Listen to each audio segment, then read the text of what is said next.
Hello and welcome back to my channel. And today I would like to do a different type of video actually. I'm going to present a game report from my session, my Forbidden Land session.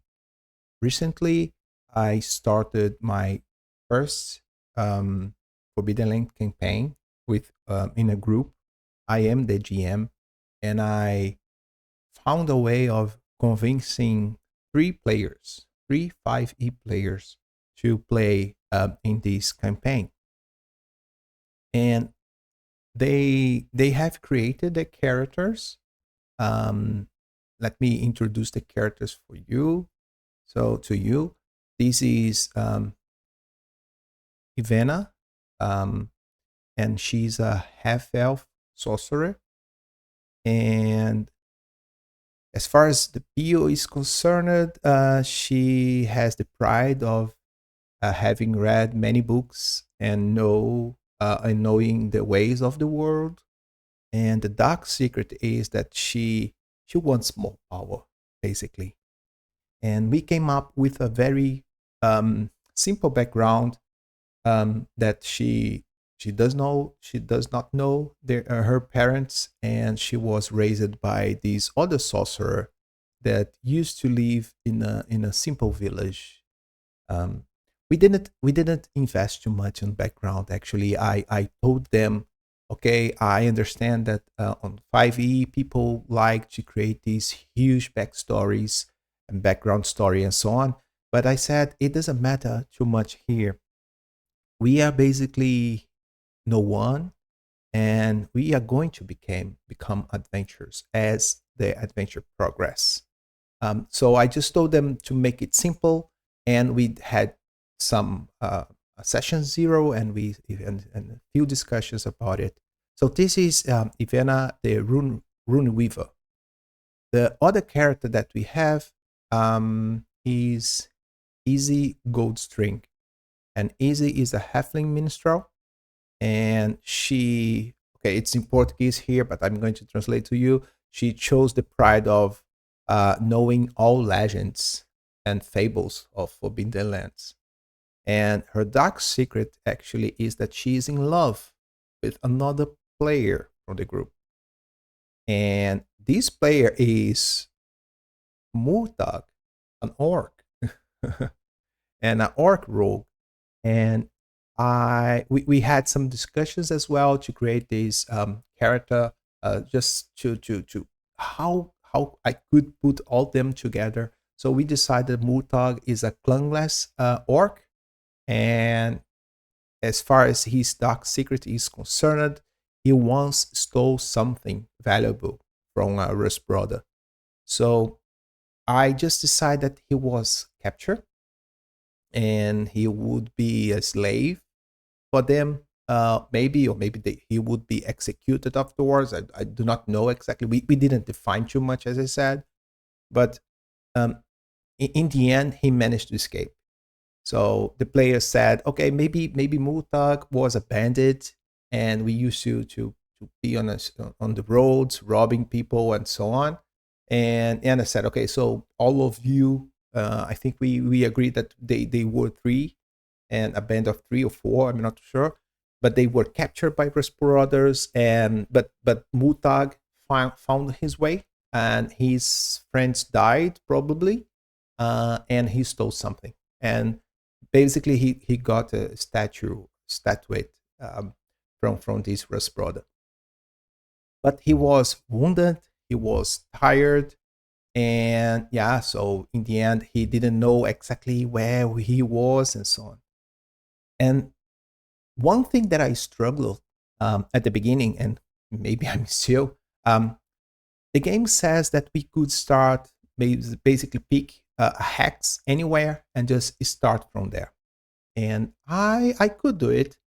However, my players, they are great people, but they have some kind of not issues, but they are curious and they want to know everything in advance.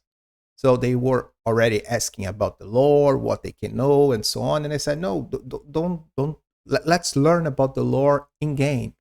And we had actually a very difficult discussion about it. But in the end, I convinced them, okay, you don't need to know anything. I will tell you some stuff.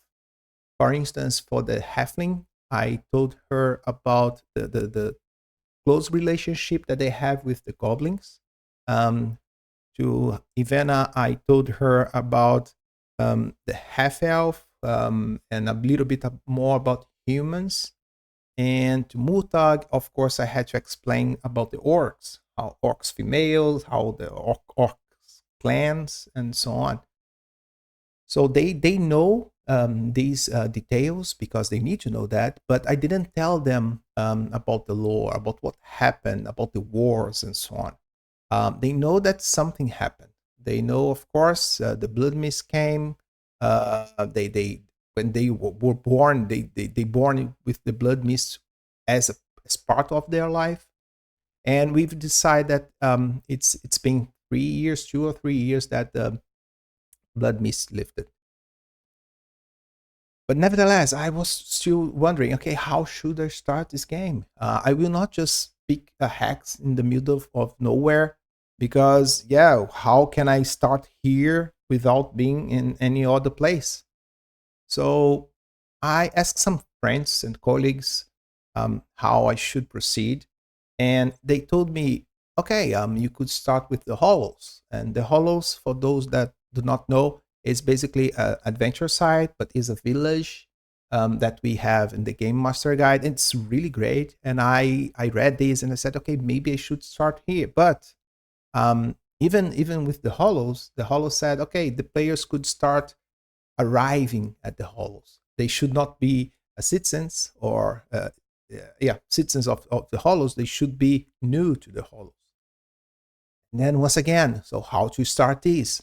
And a friend of mine told me, oh, I start with a simple village. And I just got his idea. Okay, let's create a simple village. And I create this village here, Bud Grove. So Bud Grove is a very simple, peaceful, and boring village. And I said, if I create a place like this, and just give them some legends, they will leave, right? They will go for adventures because this is the goal in the end. So I just create this village, and I create this village in Belifar. Belifar is mainly a halfling area, um, and I decide that this village here is the place where Easy has her family. So her family is a family of bakeries, and they do bread and so on. It's just simple people. But Izzy is curious. She wants to know more about the world. She wants to explore. As far as Ivana is concerned, her master or her stepdaddy or something like this, I do not know how to call it, just lived here for a long time and teach her everything that she knows about sorcery. But he died. He was a human, and he died. Maybe ill, maybe from a disease, maybe for his age. We didn't decide that. And in the end, Ivana just burned her house down accidentally with her magic. So she was basically homeless now in this village. Of course, people on this village used to like a lot her master, but about her, as far as Ivana is concerned, people were a little bit weird with her. So she never felt at home with between these halflings here.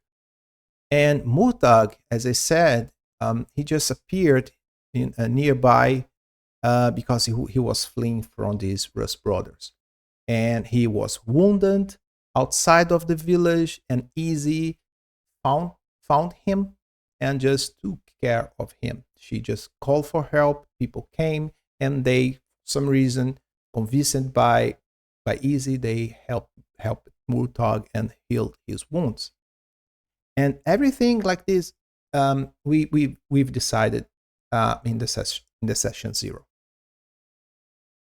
Um, for Ivana, I told her about a legend of a priest in the west side, in a forest in the west, and a powerful artifact, just to give her a hook that she could grab, and we could just go to west. For easy, as I saw this tower here, I just decided that it would be a dungeon. And I rolled by using the Game Master Guide a tomb. And this is the Brung Bulk tomb. And I just told her, okay, Easy, you know that if you want to go adventure, the closest way for you is to investigate some ruins from a tomb, just following the river to the south east. And Mutag, of course, he didn't tell anyone about the Rust Brothers or anything about his background.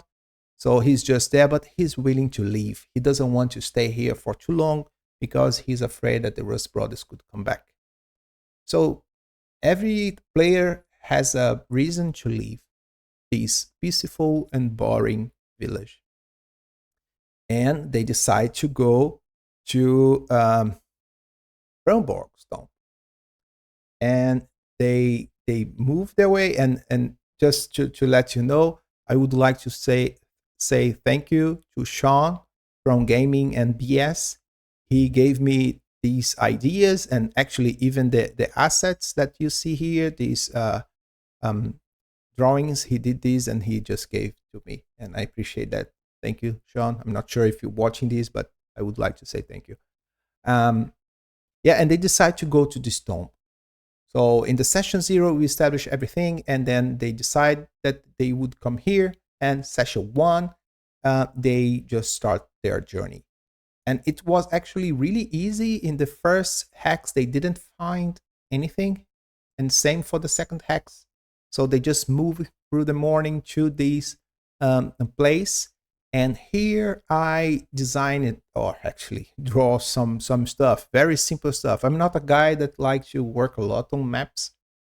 So I just used some online tools, and I just add by using Foundry some other details. But basically what I've decided it was that there was this merchant in Bird Grove, in the village, that said, okay, I got robbed in my way to this place by bandits. I just gave this additional hook to them. And I've decided that this bandit would be outside of these ruins with the donkey and the cart, and they would be here basically exploring these ruins, because now they are trying to establish their, I would say, bandit camp, or their stronghold, or their base. So they found here 2 bandits close to the entrance, talking about a lot of stuff. And all the 3 bandits, they went inside. So they stood outside the tomb. They were just waiting for them, but they were basically fighting or discussing with each other.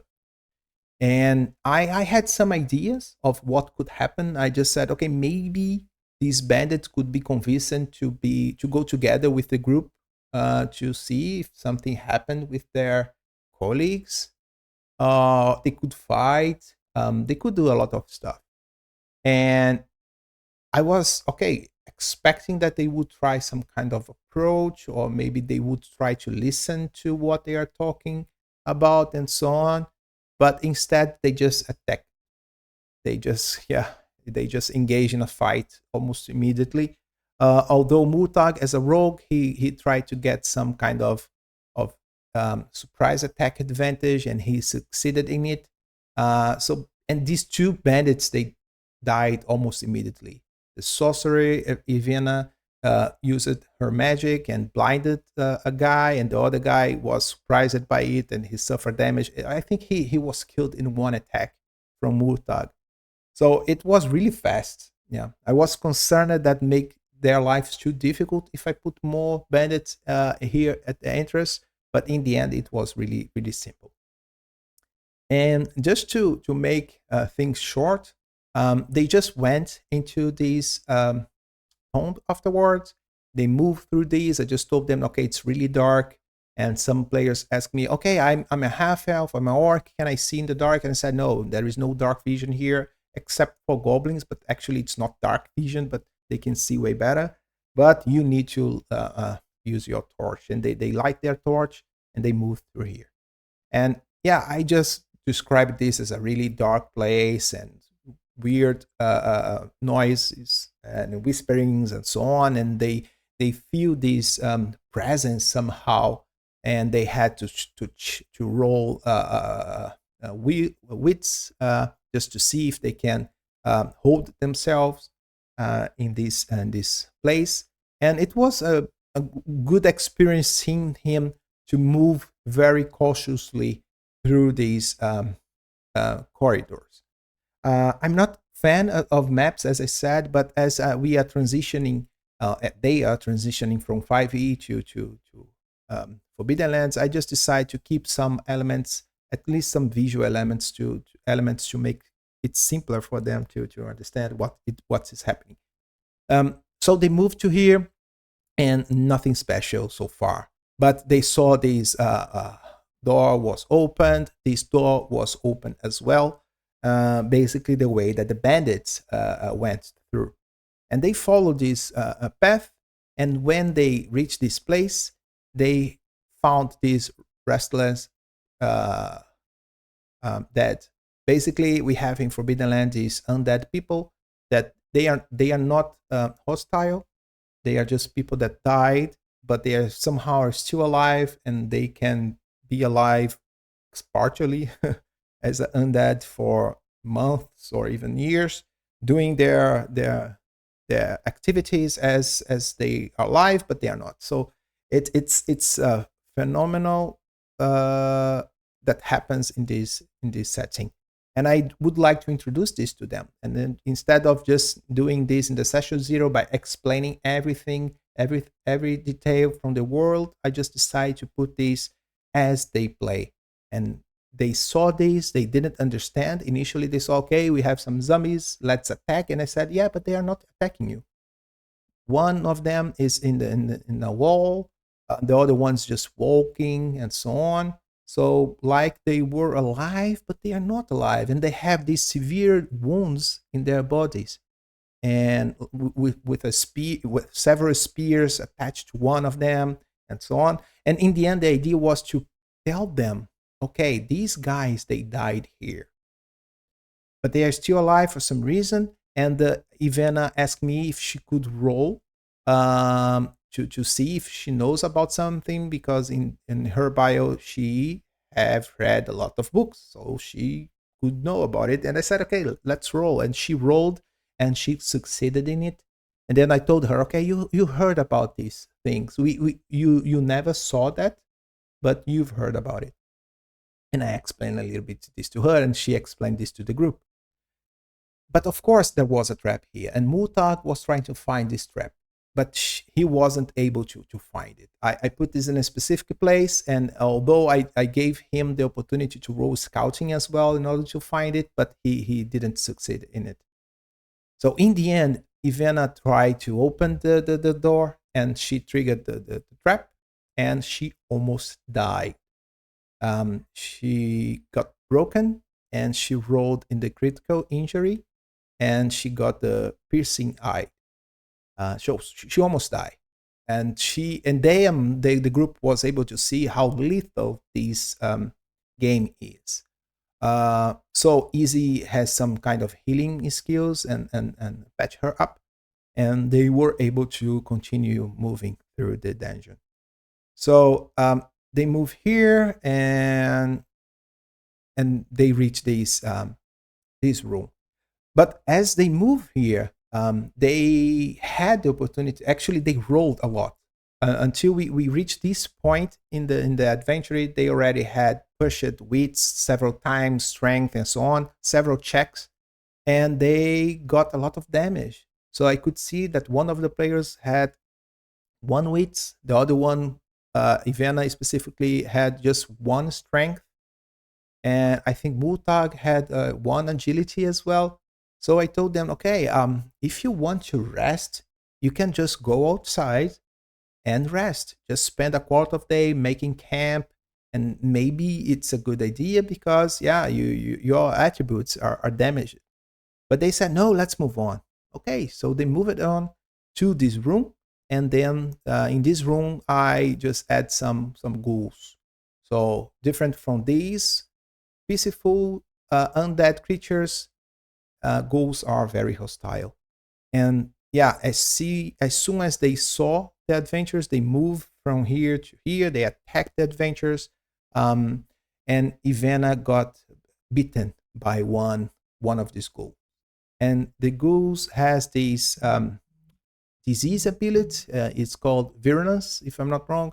They have this disease with virulence 4, and yeah, Ivana had to roll her endurance against the virulence level 4. And of course, as she had only one strength and nothing in endurance, she only had one die to roll, and she failed. So she got sick, but I didn't tell her at this point. But she almost died again, so she just ran away. um, Murtag was able to kill both zombies, and Easy run away as well, to get Ivana. So they both run away. They both actually the group decide to go outside finally and rest a little bit. But during the rest, I had to tell. Actually, Easy tried to fix Ivana, but she couldn't. She failed a lot of times trying to figure out how to help Ivana. And Ivana used her pride to know more about the goals, just to see, okay, do I know about the what this bite could make to me, could yeah. And then she succeeded in it. And then I told her, okay, you are going to get sick. So I always try to explain them, okay, mechanically this is happening, but in the scene this is what you know. So I always try to do this, and they handled it in a really well. And they said, okay, so mechanically what I need to do, and I said, you need to be healed and so on, otherwise you are going to die in the next day.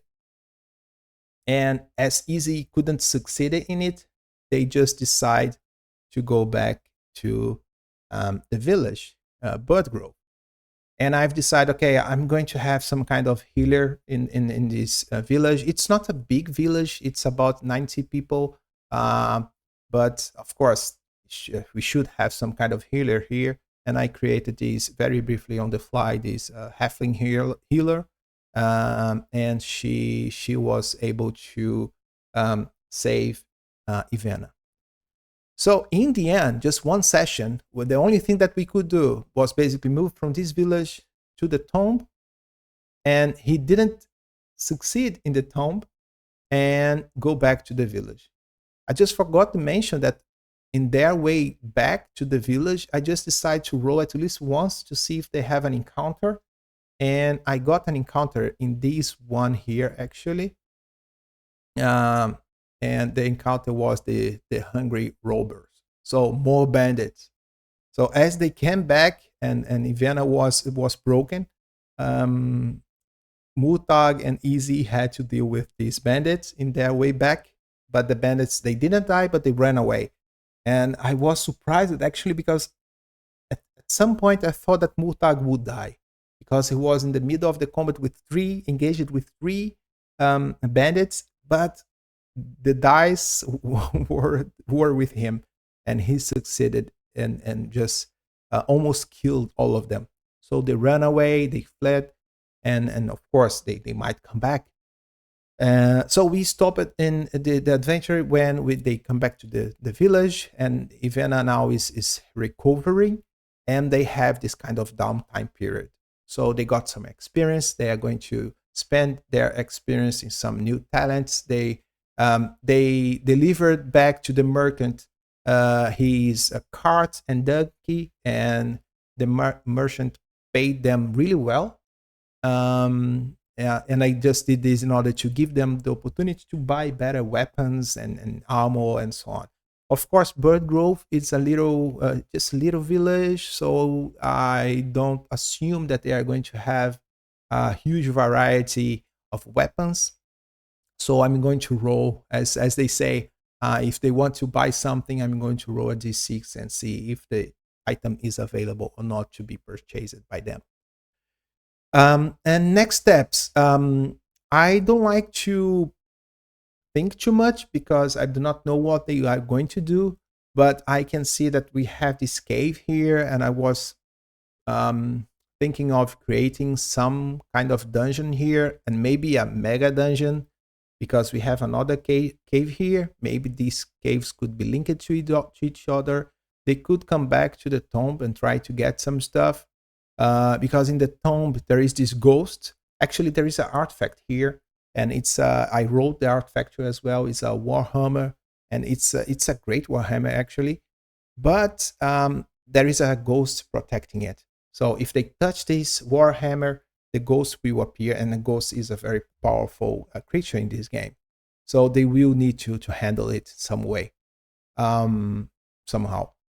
So yeah, but that's it. And I would like to know from you if this is a kind of content that you are interested on, because if you are, I'm going to do this for the other sessions that we are going to have. We do not have yet a date for the session 2, but as soon as I have it, I can try to do a game report about this session. And just let me know in the comments if this is something that you are interesting in, not interested on, right? Okay, so thank you and have a good day. Bye bye.